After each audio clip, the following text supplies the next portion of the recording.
Pada masa dinasti Liang berkuasa di Kerajaan Lamuri pada abad ke-5, tepatnya tahun 413 Masehi,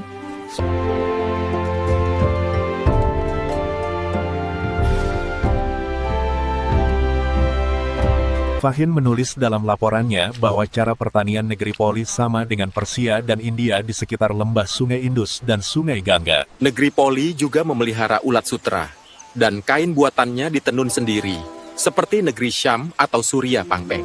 Raja memakai kain sutera, orang-orang Peekan telah memakai kain, sedangkan orang Udik masih memakai kulit kayuba, pelita atau ketaja pada damar. Mereka telah tahu cara berternak kambing dan dilihatnya nelayan. Raja Poli ketika itu beragama Buddha.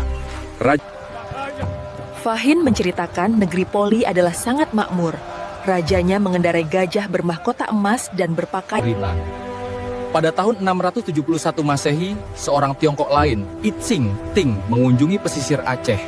Pada masa kunjungannya, Itsing menceritakan bahwa para anak negeri di kerajaan Perulak, Samudera Pasai, Poli, Lamuri dan Dagroyan masih liar. Hal itu karena tanah Pidi sangat subur untuk padi, dan merica telada, paling baik kualitasnya.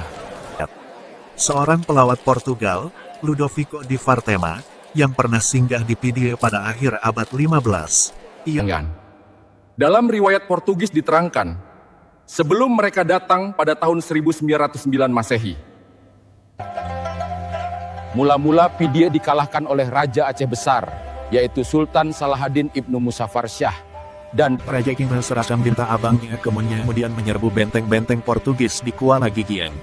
Kemudian dari persenjataan yang rampas ia setelah Aceh Besar ditaklukkan, kerajaan Dayak pun menyusul, kemudian kerajaan Pasai dibebaskan dari Portugis.